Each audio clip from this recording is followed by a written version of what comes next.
केंद्रीय कर्मचारियों और पेंशनर्स के लिए 8वां वेतन आयोग इस वक्त सबसे बड़ी उम्मीदों में से एक बना हुआ है। आयोग की बैठकें लगातार चल रही हैं और देश भर के कर्मचारी पेंशनर्स इसकी सिफारिशों का बेसब्री से इंतजार कर रहे हैं। खास तौर पर सबसे बड़ा सवाल यही है कि आखिर आयोग अपनी रिपोर्ट कब तक सरकार को सौंपेगा और नई सैलरी को लेकर तस्वीर कब साफ होगी। अब संसद के मॉनसून सत्र में सरकार ने इस सवाल पर स्थिति स्पष्ट कर दी है।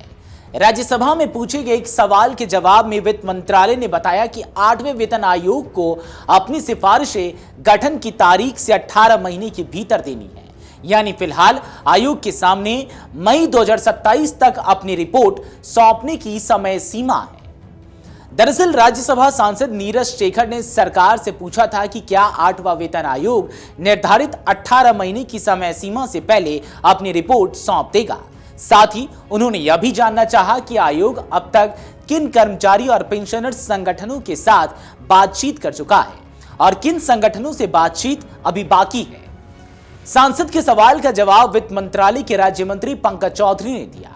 उन्होंने कहा कि 3 नवंबर 2025 को जारी सरकारी प्रस्ताव के मुताबिक आयोग को गठन की तारीख से 18 महीने के भीतर अपनी सिफारिशें देनी है।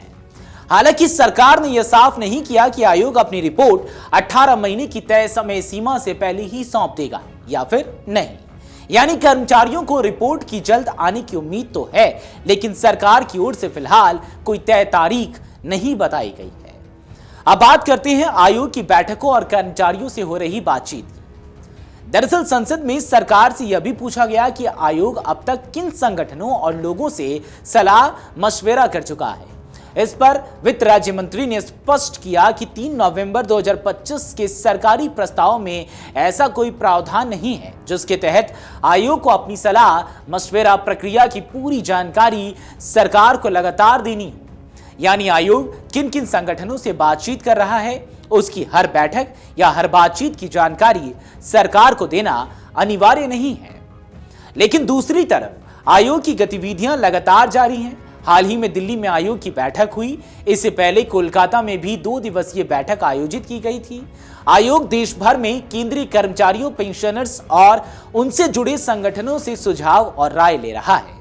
अब सबसे अहम सवाल, मई 2027 में क्यों? दरअसल सरकार की ओर से नवंबर 2025 में 8वें वेतन आयोग के कामकाज के लिए टर्म ऑफ रेफरेंस यानी कि TOR जारी किए गए थे। इन्हीं नियमों के मुताबिक आयोग को गठन की तारीख से 18 महीने के भीतर अपनी रिपोर्ट सरकार को सौंपनी है। इस गणना के आधार पर आयोग के पास मई 2027 तक अपनी सिफारिशें देने का समय है।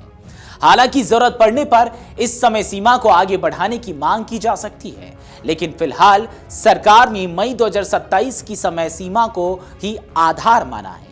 अब कर्मचारियों और पेंशनर्स की नजर सिर्फ रिपोर्ट पर नहीं बल्कि इस बात पर भी है कि आयोग वेतन, भत्तों और पेंशन से जुड़े मामलों में क्या सिफारिशें करता है, क्योंकि आयोग की सिफारिशों का असर केंद्र सरकार के करोड़ों कर्मचारियों और पेंशनर्स की आय पर पड़ने वाला है।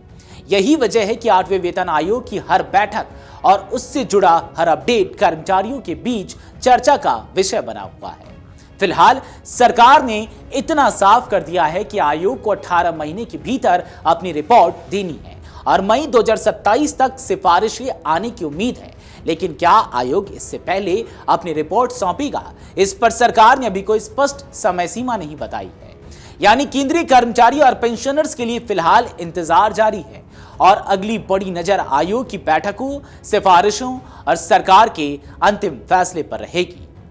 अगर आप ये वीडियो YouTube पर देख रहे हैं तो हमारे चैनल को सब्सक्राइब कर बेल आइकन दबाएं और Facebook पर देख रहे हैं तो हमारे पेज को लाइक करें।